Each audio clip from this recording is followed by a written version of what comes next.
2016को रिक्रुटमेन्टमा पास गर्ने टिचर्सहरूले आफ्नो जब गुमाए। कतिपय चोरी गरेर पास हुने टिचर्सहरूको कारण जेन्युन टिचर्सहरूले पनि आफ्नो जब गुमाए। जब मात्र गुमाएनन्, जब सँगसँगै उनीहरूको सम्मानमा पनि धक्का लागेको छ। रातभरि पढेर कठिन परिश्रम गरेर आफ्नो जब पाए पश्चात यस्तो हुँदा उनीहरूलाई कस्तो बितिरहेको होला। यस्तै सन्दर्भमा हामीसँग बानरहाटमा पढाइरहेका एक शिक्षक हुनुहुन्छ। उहाँले सोशल वर्क गरेर फ्रीमा नानीहरूलाई एजुकेसन पनि प्रदान गरिरहेका थिए। बादमा उनले आफ्नो स्कुल खडा गरे र स्कुल खडा गरे पश्चात उनलाई जब मिल्यो र जब पाएपछि उनले आफ्नो स्कुललाई राम्ररी ध्यान दिन सकेनन्। त्यस पश्चात उनले आफ्नो स्कुल गुमाए। आफ्नो स्कुल मात्र गुमाएनन्, उनले अब आफ्नो जब पनि गुमाए र उनलाई कस्तो बितिरहेको होला। आउनुहोस् उनीसँग हामी कुराकानी गर्नेछौँ। मुझे लगता है कि ये पश्चिम बंगाल का ही इशू है, ये पूरे देश का इशू है और पूरी दुनिया के लेवल पे ये इंसानियत का इशू है। देखिए, मतलब इसको हम लोग को राजनीति से उठकर देखना चाहिए। बहुत बड़ी बात है ये। और आपने देखिए कि पहली बार आपने इतना बड़ा इशू को कवर करने जा रही हैं, बहुत बड़ी बात है। तो आप कितना लॉस फील कर रहे हैं? मैं बिल्कुल I am totally obfuscated and I am totally dejected, disheartened and disappointed when I don't have any, word to express my feelings and emotion this time around. मैं वैसे मानसिक तौर पर मैं ठीक नहीं हूँ। आप देख रही हैं कि एक नौकरी खोया हुआ इंसान कैसा लगे, कैसा ये करे। मेरा तो एक नौकरी बची हुई थी। अब आपको मैं बता दूं कि मेरा कोई दूसरा आजीविका नहीं है। I don't have any other alternative to live. अभी मेरा यही था कि मैं नौकरी करूं और अपने परिवार को पालूं। मेरी एक माँ है जो कि मुझ पे निर्भर है।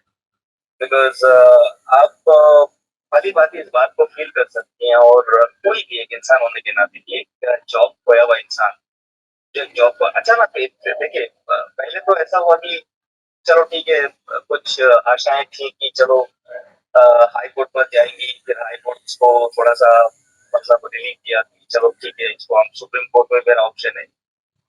तो फिर आशा में हम लोग थे कि नहीं, हाई कोर्ट से सुप्रीम कोर्ट जाएगा, सुप्रीम कोर्ट ने स्टे लगाया, तो फिर हम लोगों ने सोचा कि नहीं, कुछ बात तो बनेगी हम लोग के फेवर में, क्योंकि हम लोग जेन्युइन कैंडिडेट्स हैं।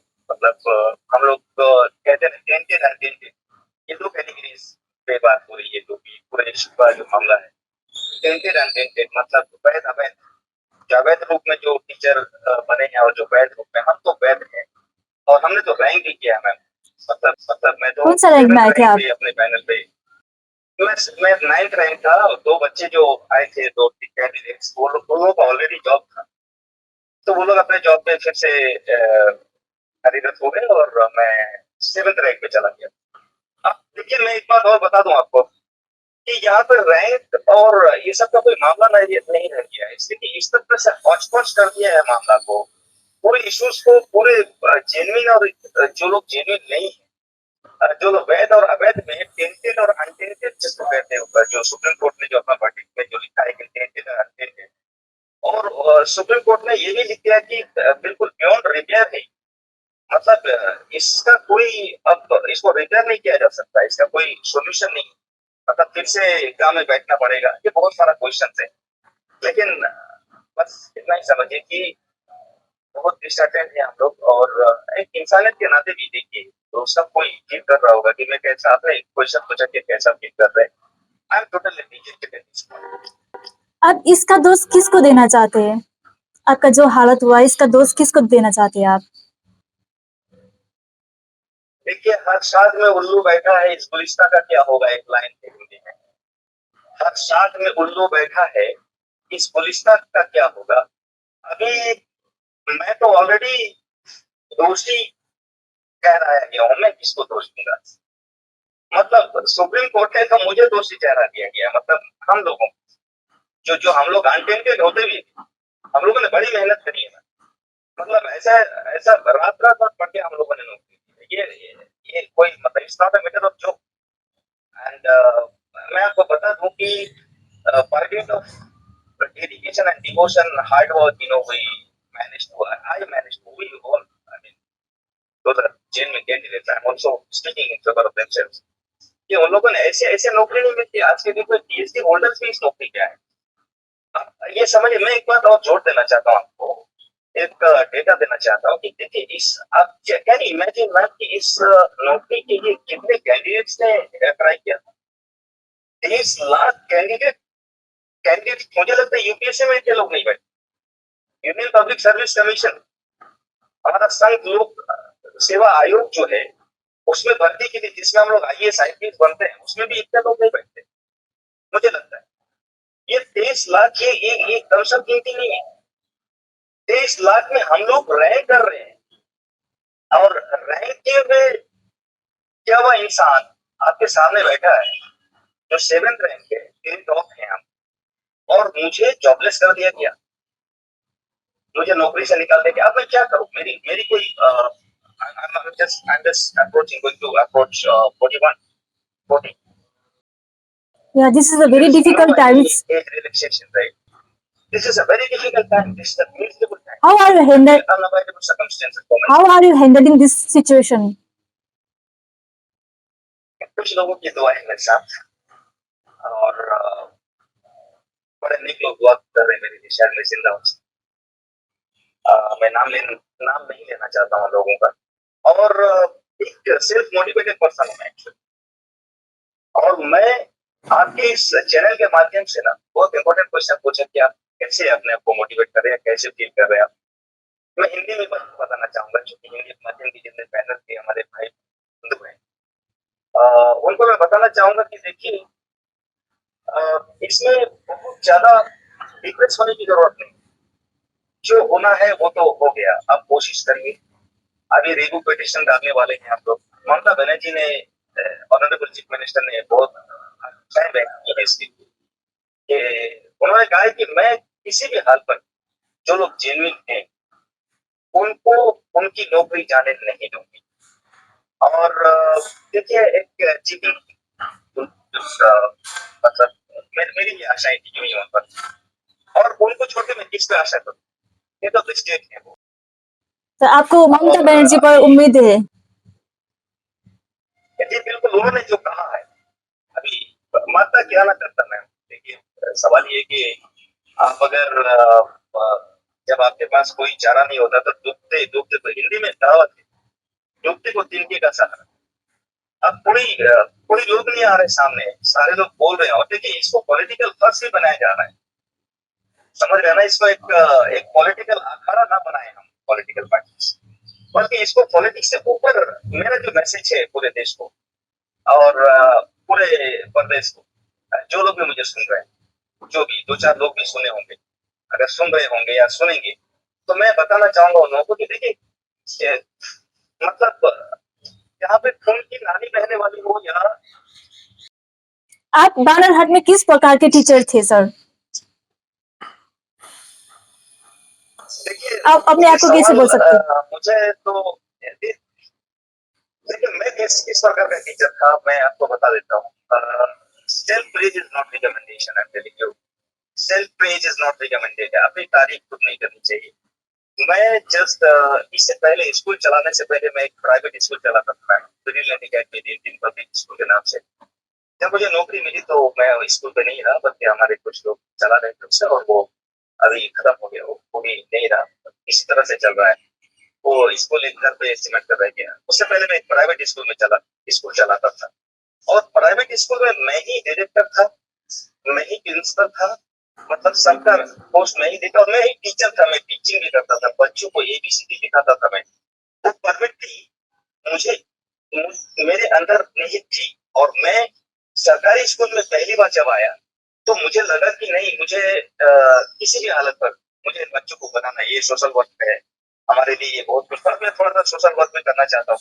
ऐसा नहीं कि मैं और दूसरे परीक्षा के जाना चाहता था लेकिन हर तरफ मैंने देखा कि नहीं मैं ये जो टीचर बन करके एक सोशल वर्क कर सकता हूँ और मैं बच्चों को पढ़ा सकता हूँ बड़े मतलब पंक्चुअल होकर और बड़े क्लास में जाकर के जो सरकारी स्कूल का जो आप देखते हैं आज की डेट में जो परिस्थिति जो है वो बहुत ही सबके सामने है वो मैं क्या बताऊँ आपको लेकिन ऐसा लग रहा था कि मैं प्राइवेट स्कूल का टीचर और मैं प्राइवेट अंदाज से पढ़ाया, बहुत जबरदस्त तरीके से पढ़ाया उन लोगों को, बड़े ईमानदारी से पढ़ाया मैंने, सच्चाई से पढ़ाया मैं। बस यही कहूंगा। बाकी अगर मेरा डेटा लेना हो तो एवीएम आ जाइए, और अगर के वहाँ कभी अगर मौका मिले तो आप वहाँ के स्टूडेंट से जरूर पूछ सकते हैं कि यूसुफ सर ये कैसे टीचर, वही बताएंगे। अगर मैं अच्छा हूँगा तो वो अच्छा बताएंगे, नहीं तो उन्हीं के हाथ में मैं छोड़ता हूँ। अभी आप कहाँ पे है और आपका आपका लाइफ कैसा चल रहा है अभी? लाइफ में मेरे भाई के साथ जो डिप्टी कलेक्टर किशनगंज में कार्यरत है, वो बहुत बड़े ऑफिसर है, डिस्ट्रिक्ट ऑफिसर। उन्होंने मुझे अकेला नहीं छोड़ा, क्योंकि मैं रात में कुछ बड़बड़ा भी रहा था। वो हमारे साथ ही रहते हैं। उन्होंने मुझे साथ में रखा है अभी, और उन्होंने छोड़ा नहीं मुझे। मुझे ट्रेन में ड्राइव किया और बोला कि नो, आप एकदम भाई मेरे साथ रहिए आप। उनको डर था कि कहीं ना कहीं कोई दूसरा कदम ना उठाते, क्योंकि इनके पास तो कुछ रहा ही नहीं है। इंसान तो बिल्कुल एक नौकरी जिसकी चली जाती है मैम, और उसकी जिंदगी और कैसी होती है। मेरा चेहरा ऐसा नहीं था मैम, आपने मुझे नहीं देखा है पहले। मैं आपको बता दूं कि मैं बहुत बहुत फेयर था, और मैं मुझे जो लोग पहले देखे हैं और अभी देखे तो वो लोग कुछ लोग पहचान नहीं पाते। मेरी तबीयत खराब हो जाती, और मुझे लगता है कि अब कुछ रहा नहीं। मैं तो बहुत कुछ कर सकता था, ऐसा नहीं, मैं सिर्फ मोटिवेटेड हूँ, लेकिन मैं बहुत कुछ कर सकता था, लेकिन मेरा एज कहाँ है कुछ करने का। ये परीक्षा जो चला गया एक कुछ लोगों की वजह से। मैं देखिए, मैं यहाँ पे फायदा करने नहीं जा रहा हूँ, मैं अलग नहीं करने जा रहा हूँ किसी। मैं जानता हूँ कि ये जो पॉलिटिकल अखाड़ा लगने वाला है यहाँ पर, राजनीति अखाड़े जो लग रहे हैं इसको लेकर के, हर मुद्दे को लेकर के हमारे पास में पॉलिटिक्स होती है। मैं आपको बड़े साफ सुथरे तरीके से कहना चाहता हूँ। तो मैं दिल से जो बात निकलती है असर रखती है, पर नहीं ताकत पे परवाज मगर रखती है। दिल से बात निकलती है। देखिए, एक टीचर्स मैं का पॉलिटिकल लीडर भी तो नहीं हूँ, मैं सिंपल। एक टीचर्स का रोल कैसा होना चाहिए, आपको क्या लगता है? एक टीचर का रोल ये होना चाहिए, एक स्वामी विवेकानंद का एक लाइन है मैम, उसको फॉलो करना चाहिए टीचर को। A teacher must be like a friend, philosopher, and a guide. A teacher must be a guide, means he has to guide the students how to be, how to be disciplined, how to study. These are the functions of guide, right? And he must be like friend. You don't have to terrify students. No, I'm a teacher and I'll beat you black and blue if you don't do and do उसके बारे में। You don't have to do bookish that. Knowledge I'm में being a teacher, right? जी, सिर्फ bookish knowledge में ध्यान देना चाहिए teachers को, या करियर काउंसलिंग या उसको गुड ह्यूमन बीइंग बनाने के लिए आगे लेके जाना चाहिए एक टीचर्स को? देखिए, कहीं ना कहीं हम लोग ना कंफ्यूजन में रहते हैं इन सवाल को लेकर के। मैं आपको बता देता हूँ, ये बुकिश नॉलेज को लोग आज के डेट में बोलते हैं ना, बुकिश है, बुकिश। बुकिश बनना पड़ेगा, बच्चों को भी बुकिश बनाना पड़ेगा, क्योंकि बुक में वो लैंग्वेज बनता है, आपके आपकी जुबान अच्छी होती है, आपका भाषा, आपकी प्रवृत्ति, जो भी वो बुक से आप जो इन्फॉर्मेशन कलेक्ट करते हैं वो बुक से ही होता है। बिल्कुल। आप मोबाइल में, बिल्कुल मोबाइल से बच्चों को आगे नहीं बढ़ा सकते। मोबाइल में आप देंगे, वो डाइवर्ट होते हैं बच्चे। तो इसमें टेक्स्ट को पढ़ने पे ध्यान देना चाहिए मेरे हिसाब से। मैं एक ऐसा टीचर हूँ जो कहूंगा कि आज के डेट में एक रेवोल्यूशन आना चाहिए, जहां पर माँ बाप और माता पिता और शिक्षक, ये तीनों को मिलाकर एक एफर्ट लगाना चाहिए बच्चों का। हालांकि मुद्दे से हटकर प्रश्न है ये थोड़ा, ये प्रश्न तो आपने कर दिया कि टीचर को किस तरह होना चाहिए और किस तरह से गाइड करना चाहिए उसको बच्चों को। पर आपने ये सवाल किया कि बुकिश होना चाहिए या फिर उससे नहीं। Bookish is the centre point. Bookish in the sense, book text पढ़ने की आदत लगनी चाहिए। ये हमारे बच्चे जो टेरिफाई होते हैं ना कि हम यूपीएससी नहीं कर सकते, बीपीएससी नहीं कर सकते, डब्ल्यूबीसीएस में कैसे बैठेंगे, ये बड़ा हार्ड एंड टफ मामला है। ये बुक नहीं पढ़ने की वजह से, ये मतलब टेस्ट पेपर और आप कहीं से नोट्स पढ़कर परीक्षा देते हैं तो आप डिजर्व नहीं करते। आप ग्रेजुएट होकर भी आप ग्रेजुएट नहीं हो पाते, क्योंकि आप किसी नोट से पढ़ करके होते हैं। आपको बुक पढ़ के रहना चाहिए। आपको ईमानदारी से वो ड्रामा जो पर्टिकुलर, सपोज कर लीजिए आप अंग्रेजी में ग्रेजुएट हैं, तो आपको शेक्सपियर के बारे में पता होना चाहिए, आपको अंग्रेजी बोलने आनी चाहिए, आपको शेक्सपियर के बारे में पता होना चाहिए, आप उसको मतलब दूसरे के सामने एक्सप्लेन कर सके अच्छी तरीके से। उसको विश्लेषण कर सके, बस यही है।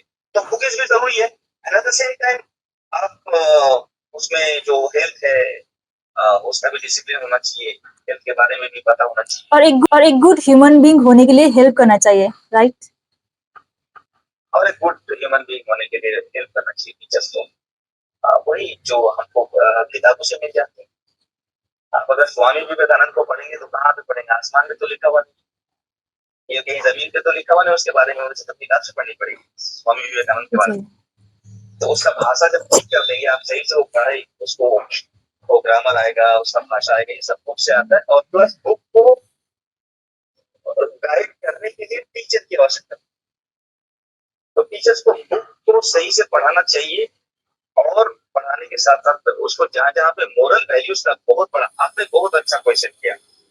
आपका क्वेश्चन कहीं ना कहीं मोरल वैल्यूज देखा, और मैं उसमें आने वाला था, वैसे आपको अलग से क्वेश्चन या जो आप पूछती शायद, लेकिन अभी आपने मोरल वैल्यूज को इसी क्वेश्चन में जी जी इंक्लूड कर जी। लिया।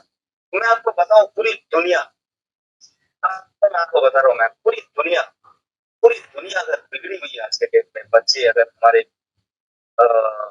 तरह तरह के घटनाओं में ग्रसित हो रहे हैं और वो पढ़ाई नहीं कर रहे हैं, वो बहुत सारे बच्चे सुसाइडल स्टेट में चले जाते हैं, आत्महत्या कर लेते हैं, भाग जाते हैं, हमारी बच्चियां भाग जाती हैं घर से, एलिनेशन का शिकार होते हैं, अकेलापन का शिकार होते हैं, फ्रस्ट्रेशन हो जाता है, डिप्रेशन चले जाता है।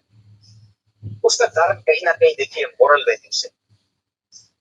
Moral values is getting devaluated day by day. My goodness, this is a great concern for the teachers and for the society itself. आप पहले के दिनों में याद कीजिए, तो आपके जमाने में जब आप पढ़ती थी, अब जब बच्ची थी, तो जब आप 5-6 क्लास में पढ़ती थी, तो टीचर का किस तरह से हम लोग टीचर्स को रिगार्ड करते थे, टीचर्स की इज्जत करते थे, या उसकी प्रतिष्ठा में हम अपने आप को पेशेवर कर देते थे। आज का क्या हाल है? आज के डेट में moral values are getting devaluated. It is getting depleted, and there is no denying the fact. Moral value, in order to restore the moral value, it is very important to be disciplined. And I'm telling you that we have to emphasize and reiterate this moral value, and we have to instill and cultivate these moral values in our students. And telling you, this is only the way out आपका to become a good human being. आपका job तो चला गया, आप बानरहाट में पढ़ा रहे थे, वहाँ पे बहुत सारा नेपाली स्टूडेंट्स भी है, तो आप उन स्टूडेंट्स को क्या कहना चाहते हैं? Nepali, Gorkha, each and our country is an amalgamation of beautiful cultures and beautiful rituals and norms. So, and then this is one of the most beautiful countries in the world, just because of the fact that we are having numerous culture, and one of the most important and what you can say culture is Gorkha culture. Our Gorkha brothers and sisters, I love them, and उन्होंने देश के लिए बहुत कुछ किया है। मैं बता रहा हूँ, मैं इतिहास से पढ़ा हूँ। और मैं नेपाली स्टूडेंट्स, मेरे बहुत ज्यादातर तो वही नेपाली स्टूडेंट्स, तो मैं उनको ये कहना चाहूंगा कि बेटा, मैं तो आपका टीचर नहीं हूँ अभी फिलहाल लीगली, लेकिन टीचर होता है। आपको हमेशा मैं जैसे जो भी बच्चे मेरे नेपाली देखते हैं, हमारे और भी बच्चे जो देख रहे हैं, चूंकि आपने नेपाली बच्चों के बारे में सवाल किया, तो उनको मैं बताना चाहता हूँ केंद्रित करके थोड़ा कि देखो, जैसे क्लास में मैं बताता था, आप लोगों को मोटिवेट करता था, याद होगा यूसुफ सर, मैं यूसुफ सर बोल रहा हूँ, आपका वही यूसुफ सर जो क्लास में जाके आपको मोटिवेट करता था, वही यूसुफ सर जो क्लास में जाके मैं बताता था कि किताबें पढ़ो, वही यूसुफ सर जो मैं बताता आप लोगों को बेटा मोबाइल मत देखना, मोबाइल एक बर्बादी का जड़ है आज के डेट में। मोबाइल का यूज करने के लिए एक पर्टिकुलर एज होता है, एक निश्चित उम्र में जब आप पहुंचते हैं तभी मोबाइल का यूज करेंगे। मोबाइल का यूज और मिसयूज से बचना है, उसका यूज में ध्यान देना है, उससे उसमें क्या बेनिफिट्स हैं। जैसे आपको कोई प्रश्न का उत्तर नहीं मालूम है, तो आप ऐप में जाकर के अपने प्रश्न का उत्तर ढूंढते हैं, वो यूज है। लेकिन आप अगर डांस गाना देखते हैं और कुछ देखते हैं तो वो मिसयूज है। आप चैट कर रहे हैं किसी से काम आता तो वो मिसयूज है। तो इससे बचना है बेटा, मोबाइल के यूज से बचना है। टेक्स्ट पढ़ रहे हैं आपको, मेहनत करनी है, हार्ड वर्क करिए, और आगे बढ़िए, बस ये कहना है। लेकिन पढ़ना जरूर। और जैसे मैं मोटिवेट करता था, देखो ऐसा नहीं समझना कि तुम हिंदी माध्यम के छात्र या नेपाली लेकर के तुम किसी बैकवर्ड डोर्स में हो और वहाँ पे फैसिलिटीज नहीं है। नहीं, you can do anything in this world. Duwards is considered to be one of the most beautiful, place in a country, and I felt it's beautiful. And Bangalore is one of the most beautiful, places in a country. It's really, I mean, worth staying over there. I enjoyed a lot. आपको ये प्रश्न मुझे पहले पूछना था कि आपका qualification आपने अपना शैक्षिक कहाँ से आपने वो किया है, कंप्लीट किया है?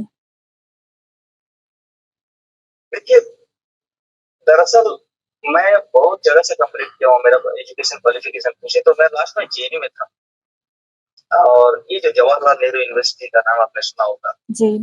तो वहां पर मैं था और मुझे एक्चुअली लीडर बनना था।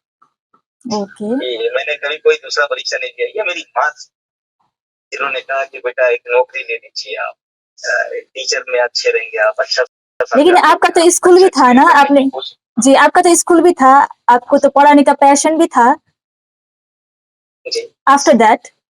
मेरा स्कूल, जी जी जी, आप कह रहे हैं कि जेएनयू से आने के बाद मैंने एक स्कूल खोला। Okay, okay. स्कूल खोलने के पीछे स्कूल खोलने के पीछे मेरा कोई पैसा कमाने का उद्देश्य नहीं था ना, मैं ओके, बताता जी, जी, जी। हूँ। जेएनयू के बच्चों में एक एक ये होता है, एक स्पिरिट होती है कि वो या तो नेता बनेंगे या आईएएस बनेंगे, आईपीएस बनेंगे, या देश के किसी अच्छे पद पे। आज भी जेएनयू के 2 लोग हैं जो आपके देश को संभाल रहे हैं। वो जो आपका एक्सटर्नल अफेयर्स मिनिस्टर, और ये रक्षा मंत्री, और एक और हैं रमैया सीतारमन जी, जो फिनांस में है। फाइनेंस ये मिनिस्टर। बड़े बड़े लोग हैं जी। ट्रांस मिनिस्टर के रूप में दिखाई देते हैं। तो बहुत बड़े बड़े लोग हैं जो जेल से निकलकर बहुत बड़ा बड़ा काम अंजाम किया है। तो मैं सोच रहा था कि बस अपने सोसाइटी को, ये जो बच्चे हैं, गरीब बच्चे हैं, उनको थोड़े छोटे से नाम मात्र का फीस दे करके ना, उनको थोड़ा सा लाइमलाइट में लाया जाए। यही एक पैशन था मेरा। मैं कभी I never wanted to be in a job और something. I wanted to be a leader, and then I just wanted to give them the education, तो आप और फिर इस तरह से वो भी कर। आगे आप क्या करेंगे? आपका क्या प्लान है? आपको आप लीडर के लिए ट्राई करेंगे? नहीं, मैं पॉलिटिक्स में तो जाऊंगा जरूर, लेकिन अब पॉलिटिक्स में जाने के योग अभी मैं नहीं हुआ हूँ। मैं कुछ मेरे लाइफ में कुछ प्लानिंग्स थे जो कि आपको अभी इतने छोटे से वक्त में पता ही नहीं जा सकता, इस छोटे समय में। और मेरे पर्सनल लाइफ को क्या मैं बताऊं टीवी पे। लेकिन आपने जब पूछा है तो मैं बता दूं कि हाँ, जी। मेरा जरूर है, मैं जाऊं। जब मैं यहाँ के पॉलिटिक्स को देखा तो मुझे उससे भी डर हो गया। एक्चुअली मैं बता देता हूँ, पर्सनल कोई क्वेश्चन पूछा आपने पॉलिटिक्स के बारे में, कि जब यहाँ के पॉलिटिकल मामला को देखा तो मुझे वो थोड़ा सा I was I mean terrified कि ये मनी मसल्स का भी पॉलिटिक्स होता है, ठीक है। तो उससे भी थोड़ा सा मुझे डर लग गया। तो मुझे लगा कि नहीं, मैं ये भी काम कर सकता हूँ, कुछ भलाई कर सकता हूँ। मैंने समाज में कुछ लोगों को पढ़ा सकता हूँ। मैं कुछ बच्चों कुछ छोटे छोटा फीस देकर के, कम फीस देकर के मैं बच्चों को पढ़ाता था। Brilliant academy Indian public school के नाम से स्कूल चलाता था मैं। और उसको जब मेरी नौकरी मिल गई, मेरी माँ के कहने पे, बड़े सारे लोग हैं जेएनयू से आए, आपने कोई नौकरी नहीं मिली। सर, इसको भी जस्टिफाई करने के लिए मेरे नौकरी की, और नौकरी लेने के बाद मैंने रैंक किया। तो मैंने लोगों को बताया कि देखो, मुझे तो नौकरी मिली, उसकी खुशी तो मुझे है ही, लेकिन उसके अलावा जो मैंने जो रैंक किया ना, ये मेरी माँ को बहुत खुश है, मेरे पापा भी बहुत खुश है इससे। जी, जो भी व्यूअर्स देख रहे हैं, आप क्या कहना चाहते हैं? अंत में आप क्या कहना चाहते हैं? व्यूअर्स, अंत में मैं यही कहना चाहूंगा कि जो भी व्यूअर्स मुझे देख रहे हैं, अगर वो मेरे बच्चे हैं, स्टूडेंट्स हैं, मेरे छात्र हैं या छात्राएं, तो बस हमारे लिए दुआ करिए कि हमारा जो रिव्यू पिटीशन है ना, वो किसी तरह से ये सारे लोगों का जॉब बन जाए। मतलब जो भी जेन्युइन मतलब का। दूध का दूध और पानी का पानी हो जाए। जी, जो जेन्युइन है उनको जॉब में फिर वापसी हो जाए, और उनका एज, उनका एक्सपीरियंस और उनका सब कुछ मतलब बच जाए। प्रिजर्व रहे, उनको इंसाफ मिल जाए, बस मैं यही कहूँगा। उसके लिए आप दुआ करें और बस आप पढ़ाई करते रहें बेटा और आगे चलते रहें। और देखिए यूसुफ सर अभी भी जिंदा है। मैं नर्वस तो हूँ अंदर से, लेकिन मैं इंतजार कर रहा हूँ, ठीक है ना। और मैं एक प्रतीक्षा कर रहा हूँ, जस्ट वेटिंग फॉर जस्टिस।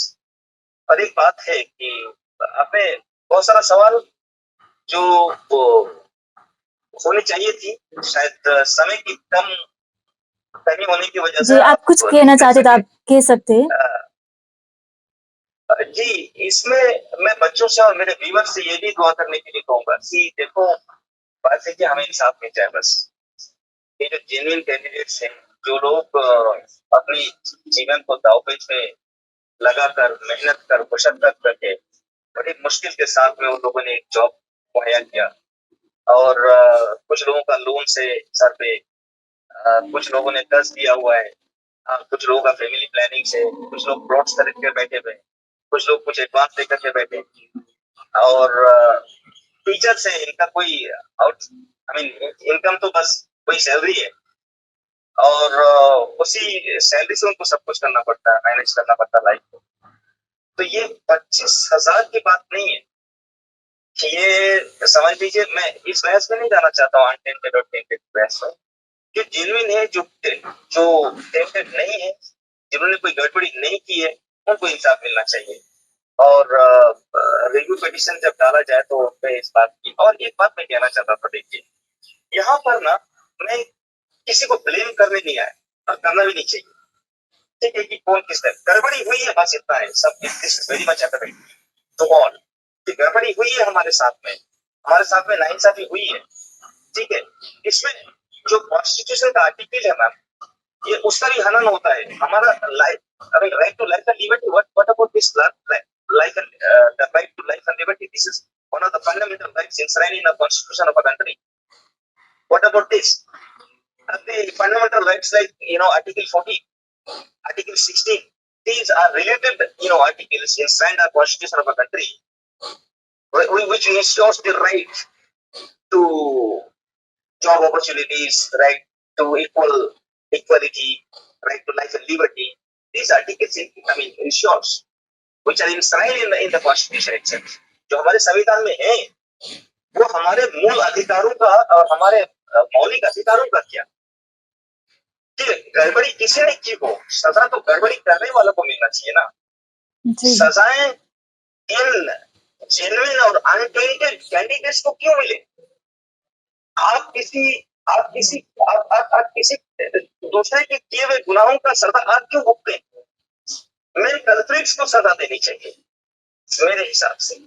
और देखिए सुप्रीम कोर्ट भी इसे करनी चाहिए, लेकिन सुप्रीम कोर्ट जो वर्डिक्ट जो दिए है ना, इसमें बेनिफिट ऑफ डाउट की कमी लग रही है मुझे। मतलब मैं कंटेंट ऑफ कोर्ट नहीं कर रहा हूँ, बहुत बड़ी बात हो जाएगी।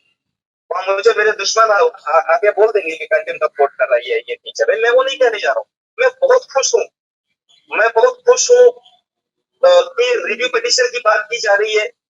मैं बहुत खुश हूँ इसके लिए कि Mamata Banerjee, honourable chief minister ने वादा किया है कि हम जॉब नहीं जाने देंगे। मैं आशाएं व्यक्त करता हूँ उनके लिए, लेकिन अपनी आशाएं व्यक्त करता हूँ उन पर, बहुत आशा करता हूँ।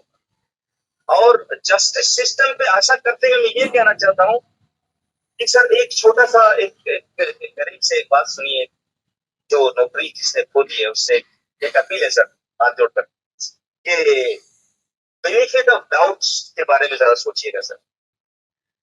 कि बेनिफिट ऑफ डाउट्स का मतलब ये होता है कि 25,000 के 25,000 तो गलत नहीं हो सकते ना। मैं परीक्षा देने वाला इंसान, मैं टाइम पे गया, मैं जब टाइम से पहले मैंने परीक्षा दी थी, मैं 27 28 30 मिनट में मैं कर दिया था, मैं 30 37 मिनट में। और मुझे वहां के गार्ड ने, मैं जब बाहर जाना चाह रहा था मैं, तो उन लोगों ने मुझे बाहर जाने नहीं दिया। ये क्या डिकोरम नहीं था क्या? मैंने अच्छा से भरा, तब जाकर मेरा इंटरव्यू अच्छा किया, मेरा रिटन अच्छा किया था। मैं अपने फ्रेंड्स के बीच में कहा था कि देखो हो सकता है मेरा रैंक हो जाए, मेरा रैंक। बहुत अच्छा सा एग्जाम दिया गया।